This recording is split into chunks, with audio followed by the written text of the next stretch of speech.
अऊज़ु बिल्लाहि मिनश्शैतानिर्रजीम। बिस्मिल्लाहिर्रहमानिर्रहीम। आगाज़ करते हैं रब्बे करीम के बाबरकत नाम के साथ जो हर चीज़ पर कादिर है। तमाम देखने और सुनने वालों को अस्सलामु अलैकुम। आज की वीडियो में हम एक बादशाह और बेवकूफ़ की सबक आमोज़ कहानी बयान करेंगे। वीडियो का आगाज़ करने से पहले आपसे दरख्वास्त है, अगर आपने हमारे चैनल को सब्सक्राइब नहीं किया तो हमारे चैनल को ज़रूर सब्सक्राइब कर लें ताकि हमारी तमाम तर वीडियोस का नोटिफिकेशन आपको मिलता रहे। एक दफ़ा एक मुल्क का बादशाह बड़ा ही निराला था जो मुख्तलिफ तरह के मुकाबले करवाता। एक मर्तबा बादशाह ने ऐलान करवाया कि पूरे मुल्क में देखो कि सबसे बड़ा बेवकूफ़ कौन है, उसको मैं ख़ास तोहफे से नवाजूंगा। अब सब लोगों ने अक्लमंदी के मुकाबले तो सुने थे मगर बेवकूफ़ी का मुकाबला पहली बार सुना था। ये सुनकर सब लोग ताज्जुब में थे, लेकिन बहरहाल बादशाह का हुक्म था, उसको पाया तकमील तक पहुंचाने का इनेकाद किया गया। मुकाबले में अजीब अजीब बेवकूफ़ आते, अपने करतब दिखाते, अपनी बातें बताते और वज़ीर उनका टेस्ट लेते थे। फिर टेस्ट करते करते आखिरकार उन्हें एक ऐसा बंदा मिल गया जिससे बड़ा बेवकूफ़ पूरे मुल्क में नहीं था। इसे बादशाह सलामत के सामने लाकर खड़ा कर दिया गया और कहा गया, बादशाह सलामत, ये हमारे मुल्क का सबसे बड़ा बेवकूफ़ है। बादशाह ने कहा, चेक कर लिया? तो कहा, जी हजूर, चेक कर लिया। बादशाह ने अपनी सोने जवाहरात से भरी माला उतारी और बेवकूफ़ को पहना दी। बेवकूफ़ बड़ा खुश होकर घर आया। अभी थोड़े ही दिन हुए थे कि बेवकूफ़ को पता चला कि बादशाह सलामत बड़े बीमार हैं। बेवकूफ़ ने मिलने का इरादा किया और बादशाह के पास चला गया और कहा, बादशाह सलामत, क्या हाल है आपका? सुना है आप बड़े बीमार हो गए हैं। बादशाह ने कहा, अब तो मैं इस जहान को छोड़कर जा रहा हूँ। बेवकूफ़ ने कहा, अच्छा तो आप कहीं जा रहे हैं?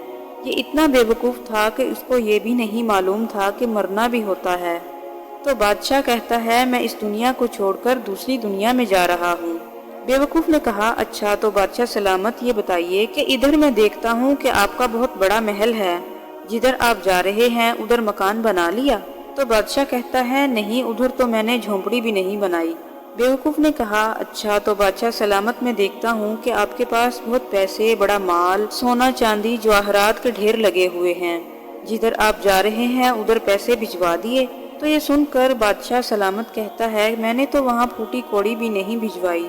फिर इस बेवकूफ़ ने कहा, अच्छा तो बादशाह सलामत, मैं देख रहा हूँ कि आपके पास बड़े खादिम, खादिमाएं, कनीज़ें, गुलाम हैं, हर तरफ आपके खिदमतगार हैं, जिधर जा रहे हैं उधर कुछ गुलाम, कनीज़ें और खादमाएं भिजवा दिए या नहीं? बादशाह ने कहा, उधर तो कोई खादिम भी नहीं होगा।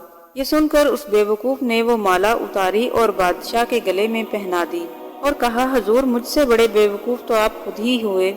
आपको पता है कि आप कहीं जा रहे हैं, आपको पता है कि इस दुनिया से आप किसी दूसरी दुनिया में जा रहे हैं, लेकिन ना तो आपने घर बनाया, ना पैसे भिजवाए, ना खादिम और गुलाम, वहाँ आखिर करोगे क्या? बेवकूफ़ की ये बात सुनकर बादशाह तो क्या, सब वज़ीर मुशीर हैरान रह गए। और अगर आजकल देखा जाए, हम दुनिया का माल जमा करने में लगे हुए हैं, ये पता होने के बावजूद कि अगले जहान में ये दुनिया का माल हमारे किसी काम नहीं आना, लेकिन फिर भी इसके बावजूद हम दुनिया का माल जमा करने में लगे हुए हैं और अपनी आखिरत को फरामोश कर बैठे हैं। इसलिए बेहतर यही है कि दुनिया के साथ साथ आखिरत की तैयारी को भी तरजीह दी जाए। हमें अपनी आखिरत की फ़िक्र करनी चाहिए और उसकी तैयारी करते रहना चाहिए। अल्लाह ताला हम सब को दीन हक पर चलने की तौफीक अता फरमाए, आमीन। अगर आपको हमारी ये वीडियो पसंद आई हो तो लाइक कीजिए और हमारे चैनल को ज़रूर सब्सक्राइब कर लें ताकि हमारी तमाम तर वीडियोस का नोटिफिकेशन आपको मिलता रहे। मिलते हैं एक और नई मालूमाती वीडियो के साथ, इजाज़त दीजिए, अल्लाह हाफिज़।